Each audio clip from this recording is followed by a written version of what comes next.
I want to talk about this before I forget.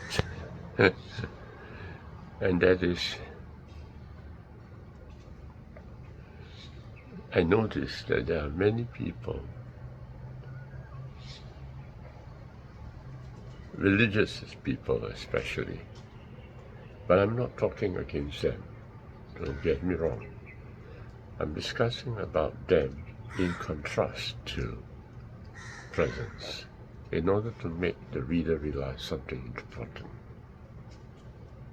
And that is, you will notice that religions are more popular among women. You will notice that. And the question you must ask is why? Right? And I'll tell you why. The reason is because a woman finds joy taking care of children. They were made to be such. They have a womb. And they carry this womb throughout the life. And this womb accommodates another person, which is called a baby, a child, my son, my daughter, my children. And the woman finds great joy in bearing children. And the reason is because it is mine. The child is me. And loving the child is loving myself. And this is how the woman finds comfort in herself, when she loves herself. Now, when you take this in reverse, what happens is that the same thing is taking place in a religion. The woman could easily idolize somebody in a religion who will love them. That's the reverse. They have been loving the children, a mother loving a child. But now when they go to a religion, they find the other mother is loving her. So this is fantastic for a woman. And that's why a woman finds tremendous joy during sorrow, realizing and knowing in its mind that God loves me, that some great power loves me. And a woman can feel that better because she has experienced to love her own child. She can feel it better because she experienced two personalities in space-time. One, which is herself, a persona, and the other is her child. Another persona, and she loves the child, and she experienced the duplex love. And when taken reverse, she again continues to experience that love when she feels that God loves her. But for a man, it's totally a different structure. A man doesn't find pleasure. Of course, men do as well. But men do not find so much pleasure in taking care of children, taking care of family, taking care of the home. Man finds pleasure using his own initiative to build his own career. So man is not a woman. I call it man the penetrator. Man finds pleasure when he penetrates into a woman, when he penetrates into a project and make that project his project. find success in that project, be fruitful in that project. So that's how a man finds joy. So a religion may not fit man fully in that structure, because a man don't find joy merely from another person loving him. A man finds joy from his own project. A man finds joy from his own penetration, from his own presence, so to speak. Okay, so in my previous video, I mentioned that the reason why a person in this world would continue to keep moving and vibrating is that there is pleasure in that movement. It's kind of a sexual movement, of course, but there is pleasure. And why? Because the man and the woman interact with each other, finds love in between them. One through his penetration, and the other one through somebody loving him. Man and woman love, which is so important in a physical structure, in space-time. But the point of my video is not about this. The point of my video is to express the fact that in this world, very little people are finding joy in the delight of soul. They don't realize that presence is an awesome joy of being there. And it's because they don't realize that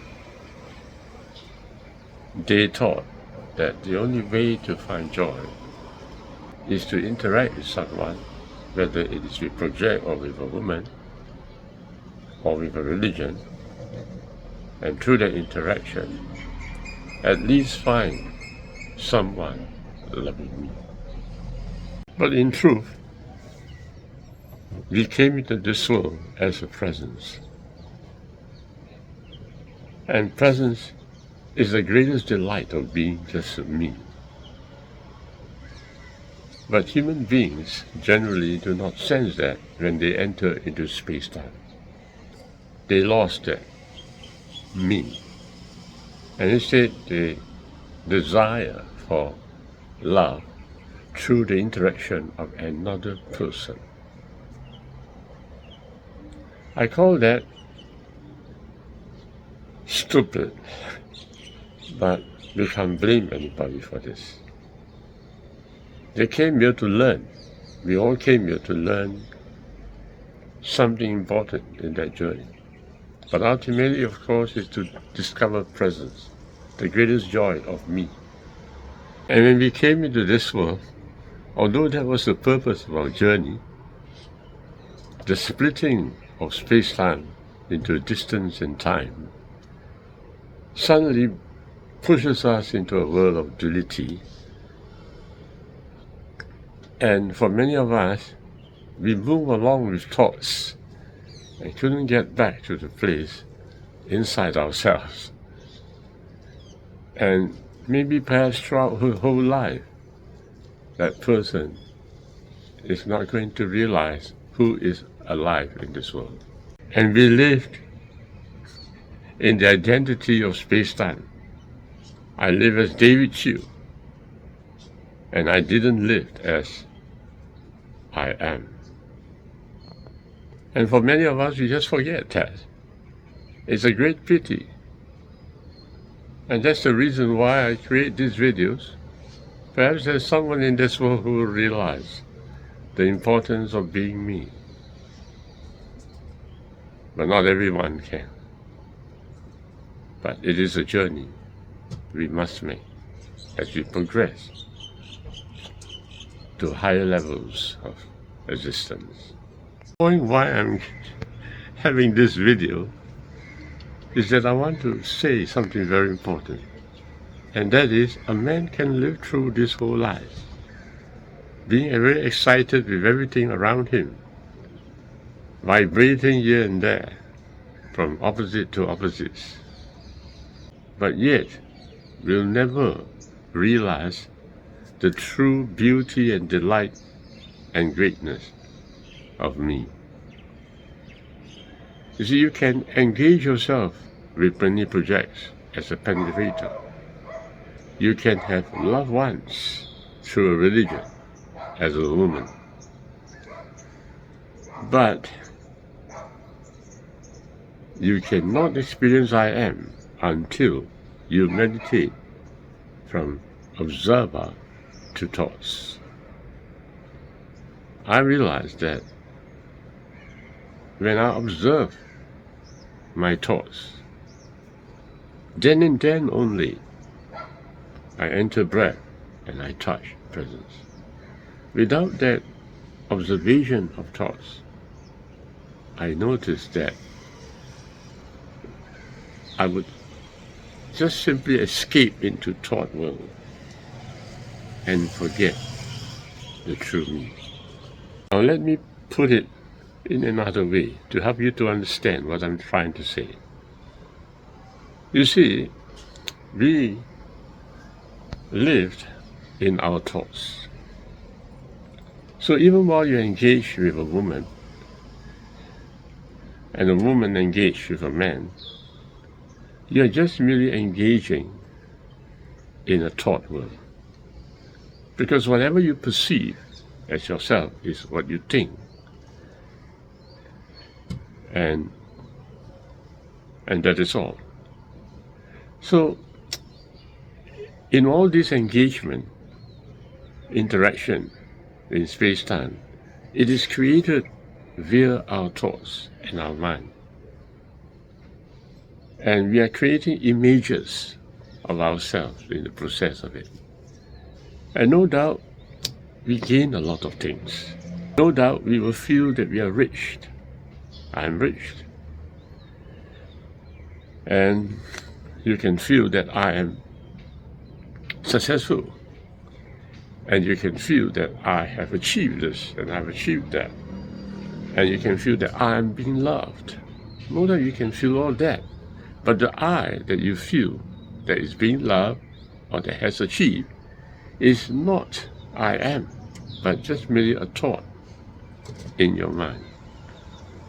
So as long as you are participating via thoughts, you can never discover the true presence that lies beneath the thoughts altogether. Just the point I want to stress very much. So the way to go into presence is to observe those thoughts. You live in the thoughts, right? Yes, that's right. But you must observe that living in the thoughts. And you observe that living in the thoughts, you detach yourself from the thought world. You become separated, and the observer becomes me, while your thoughts become the thought world. Through this separation, you become fully aware that I am breath and I am me. It's not going to be immediate process. I took 10 years to realize that. But use an effort and you discover me. So no amount of engagement with the world can bring us closer to the presence. Engagement with the world will make us very familiar with the David Hugh that we have created, with the persona that we have created in our mind. Yes, no doubt. So you think that so-and-so is rich. You think that so-and-so is a great man. And that is all. But you never feel that me has found itself. Jesus Christ expressed it very well. He said that if the Son of Man will make you free, you shall be free indeed. Who is this Son of Man? That's the presence within you. So if the Son of Man will make you free, you shall be free indeed. No amount of engagement in the world is going to help in this journey. Only the Son of God within yourself can forgive your sins and set you totally free. In a religion,